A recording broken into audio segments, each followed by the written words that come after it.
Olá, seja muito bem-vindo à nossa Escola Bíblica, o nosso lugar favorito para juntos crescermos na Palavra de Deus. Hoje contamos com a presença do pastor Rui Bastos. Pastor Rui Bastos, muito obrigado por estar aqui connosco. Olá, Rita. E com a ajuda dele vamos continuar a conhecer e a aprofundar a vontade de Deus para a nossa vida. Para isso vamos começar, como sempre, dando-nos o resumo da nossa aula de hoje e vamos fazê-lo lendo o nosso sumário. Pastor Rui Bastos, qual é o nosso sumário de hoje? Hoje vamos falar um pouquinho a respeito da destruição de Jerusalém no ano 70. Entender como este acontecimento é uma amostra das condições que o planeta estaria a viver no final da sua história. Muito interessante, mas vamos começar, como sempre, fazê-lo com a nossa Bíblia, porque através da Bíblia é que podemos compreender e conhecer a vontade de Deus. Vamos para isso abrir a nossa Bíblia em Mateus 24, no capítulo 24, no versículo 15. Quando, pois, virdes estar no lugar santo a abominação de desolação, predita pela profecia de Daniel, quem lê, entenda. Ou seja, este texto parece ser enigmático, mas faz sentido dentro do contexto dele, não é? Quando nós lemos este texto, acompanhado de todo o resto do capítulo 24, vamos perceber que aqui o capítulo 24 faz uma ligação. Já numa aula bíblica anterior, nós vimos que falava dos pontos, de pontos sobre o momento antes da segunda vinda. E agora vamos ver que, alternadamente, também nos vai falar deste acontecimento do ano 70, depois de Cristo, não é? Da nossa era. Então, explique-nos um pouco esta dinâmica entre estes dois textos, estes dois temas do texto. Primeiro, há a perspectiva profética. Isto é mais ou menos assim. Se nós pudéssemos olhar para o tempo como um profeta vê, a partir do seu ponto de vista cronológico, seria mais ou menos como olharmos para uma cordilheira, onde vemos à distância os vários cumes, mas à medida que percorremos o caminho, nos damos conta de que os cumes, na realidade, estão separados por muitos quilómetros, às vezes até dezenas ou até centenas de quilómetros. Profeticamente, quando Jesus e os profetas olhavam do passado para o futuro, percebiam os eventos como se estivessem todos uns junto dos outros. Mas, cronologicamente, nós percebemos que entre a destruição de Jerusalém, conforme é mencionada no capítulo 24 de São Mateus, e os acontecimentos que fazem parte, portanto, do tempo que nós estamos a viver, passaram-se, enfim, vários séculos, quase 18 séculos se passaram pelo menos. Ora, mas há um outro aspecto interessante, é que Jesus fala da destruição de Jerusalém e fala dos últimos acontecimentos da história da Terra como sendo o tipo um do outro. Ou seja, as condições prevalecentes na cidade de Jerusalém por volta do final da sexta década do primeiro século do cristianismo, portanto antes da destruição da cidade, haveriam de ser semelhantes àquelas que estamos a viver hoje. Portanto, o endurecimento do coração, a intolerância religiosa, a própria incapacidade das pessoas de ouvirem e de perceberem a vontade de Deus era muito semelhante naquela altura, assim como hoje é uma das condições prevalecentes na nossa sociedade de hoje. Ok, e nós podemos ver isto então depois de forma mais aproximada, vamos fazer zoom, não é? Quando nós fazemos zoom, vemos que a cidade de Jerusalém era um símbolo. Era um símbolo do endurecimento do mundo, não é? Como é que eram as características daquele período de tempo da cidade de Jerusalém e daquilo que estava à volta dela? Jesus vai fazer referência a uma outra expressão que há pouquinho dizias, que era um tanto enigmática, que Jesus vai importar do livro de Daniel.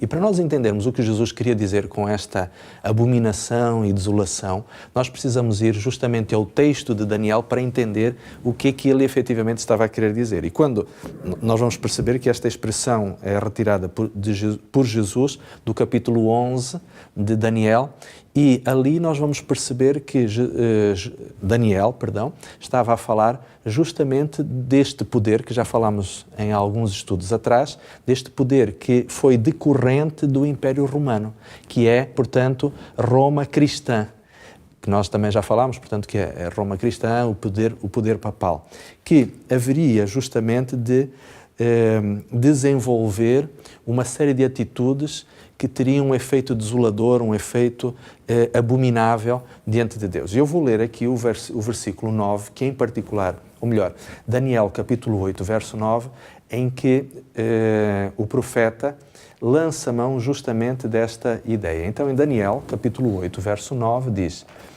e de uma delas saiu uma ponta muito pequena. Nós falámos alguns estudos atrás sobre os chifres de um determinado animal. Portanto, último, não é? Depois de Roma. Exatamente. Os chifres, em linguagem profética, representam poderes.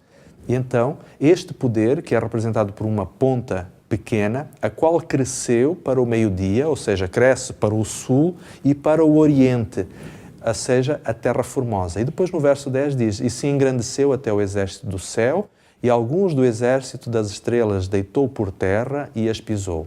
E se engrandeceu até o príncipe do exército, e por ele foi tirado o contínuo sacrifício, e o lugar do seu santuário foi lançado por terra. Portanto, há aqui três coisas que este poder vai fazer. A primeira delas é engrandecer-se até ao céu, ou seja, é colocar-se no lugar de Deus e exigir, portanto, adoração e veneração. E nós percebemos que justamente Roma papal assume este papel, não é? Há a própria figura máxima do cristianismo católico romano é justamente chamado de sua santidade, não é?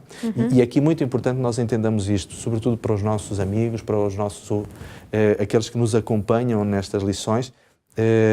Ao estarmos a mencionar isto aqui, não estamos naturalmente a atacar o cristianismo católico. Estamos aqui simplesmente a dizer aquilo que a Bíblia ensina sobre qual seria o papel que, em determinado momento, este movimento cristão haveria de ter na cena, no conflito entre o bem e o mal. E isto não são palavras nossas, isto é a própria Bíblia que o está a dizer. Mas há um segundo aspecto que é mencionado aqui no texto de Daniel, que lemos há pouquinho, em que fala a respeito do sacrifício contínuo ser retirado. Isto tem que ver, portanto, com o assumir esta missão, que é a missão de Cristo, de ser o nosso intercessor no céu, aonde o sacerdote cristão assumiu a responsabilidade de ser aquele que perdoa, aquele que atribui, portanto, perdão e remissão dos pecados. E é interessante quando nós vamos, por exemplo, àquela história que é contada em Marcos, no capítulo 2, quando Jesus perdoa e cura um paralítico que lhe é trazido à presença, e as pessoas que ali estavam, os judeus que ali estavam, dizem: como é que este pode perdoar pecados? Exatamente. Porquê? Porque estava implícito na mente do judeu que o perdão dos pecados é atribuído única e exclusivamente por Deus. Só Deus pode perdoar. E Jesus não contraria esta ideia. Jesus, inclusive, vai dizer: para que vocês entendam que o Filho do Homem tem autoridade para perdoar pecados, eu também digo a este homem: levanta-te, toma a tua cama e vai. Portanto, o poder divino que foi, portanto, usado naquele momento atribui a Jesus a condição, porque ele é Deus, de poder perdoar pecados também. E depois existe a terceira característica que é mencionada neste... Lançar a verdade por terra. Lançar a verdade por terra, que tem a ver justamente com aquilo que vimos alguns estudos atrás, de mudar a lei de Deus, de modificar crenças que são bíblicas, trocando-as por outras crenças que não têm origem bíblica. Obrigada por nos ajudar a compreender melhor este texto e poder aprofundar sobre este tema. Agora que já o conhecemos melhor, também podemos juntos aplicar, não é? Aquilo que fomos estudando, e por isso vamos poder aprender fazendo. O que é que eu posso fazer? Na lição passada, nós desafiámos aqueles que nos acompanham a lerem a Bíblia e a estudarem a Palavra de Deus de maneira a poderem conhecer a verdade. O desafio hoje continua exatamente a ser o mesmo. Querido amigo, leia e estude a sua Bíblia. É nela apenas que poderá encontrar a verdade. Existem muitos movimentos religiosos, todos eles dizendo ter a verdade, mas nem todos podem ter a verdade. A única verdade está na Palavra de Deus, na pessoa de Jesus Cristo. E através do Espírito Santo, você e eu poderemos conhecer esta verdade. E é com este convite a encontrarmos a verdade através da Palavra de Deus, através do estudo da Palavra de Deus, que terminamos hoje a nossa aula bíblica desta Escola Bíblica. No entanto, queremos continuar a fazer isto mesmo, a estudar a verdade de Deus, estudar a Bíblia, e contamos consigo. Contamos consigo então na nossa próxima Escola Bíblica, e queremos muito poder juntos crescer no nosso conhecimento, para que juntos possamos desfrutar da presença de Deus na nossa vida. Encontramos-nos então na próxima aula. Até lá!